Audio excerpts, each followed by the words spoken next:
If you're anything like me, you're probably telling yourself to read books fairly often. Sure, we all know how important it is to read and how it benefits our intelligence in a number of ways, but you just can't bring yourself to sit down and do it when you have the time to.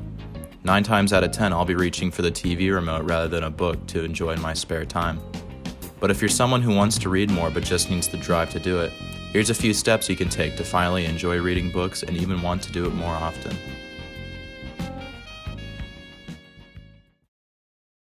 The first and most crucial step in enjoying a book is picking the right read for you.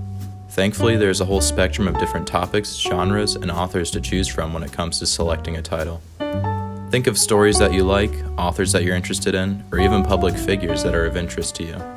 It's important that what you're reading about is something that motivates you personally, so don't be afraid to browse around your public library or Barnes & Noble to find the perfect book to commit to. Once you have a book that will gauge your interest, it's time to start implementing reading into your everyday life in the same way that watching Netflix or YouTube may be for most. Finding small places like on your desk or in your book bag to make you see it and think about it more will allow reading to be on the forefront of your thoughts and possibly consider doing it more. The more present your book is in your life, the more you'll be swayed to pick it up and read a little bit at a time.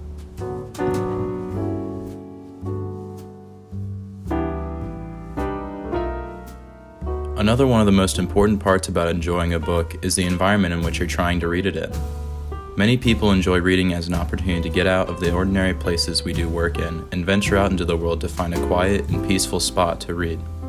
For some, reading means being in a cafe and enjoying the read alongside a cup of coffee. Or maybe for others it means getting together with your reading buddy to take on a book together. The setting in which you most enjoy reading is entirely up to you.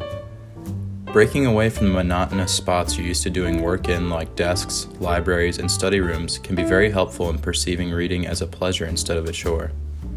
Next time you sit down for a read, try doing it in a new place that might better suit your needs and enjoying it. As most of our reading growing up comes from an academic standpoint, where we're required to read for a grade, it's important to remember that you're reading now because you want to, not just because you have to. It's important to classify reading in your mind as a pleasurable activity, versus another thing to check off a list of schoolwork.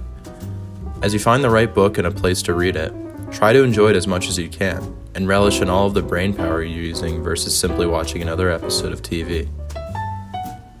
Books are easily accessible to read in virtually any setting, so going at your own accord and doing it only when you want to is by far the best way to start investing time into them and enjoying them as a hobby. So I hope these tips were helpful for you, and hopefully inspire you to get out there and delve into your own personal stories and experiences because you really wanted to.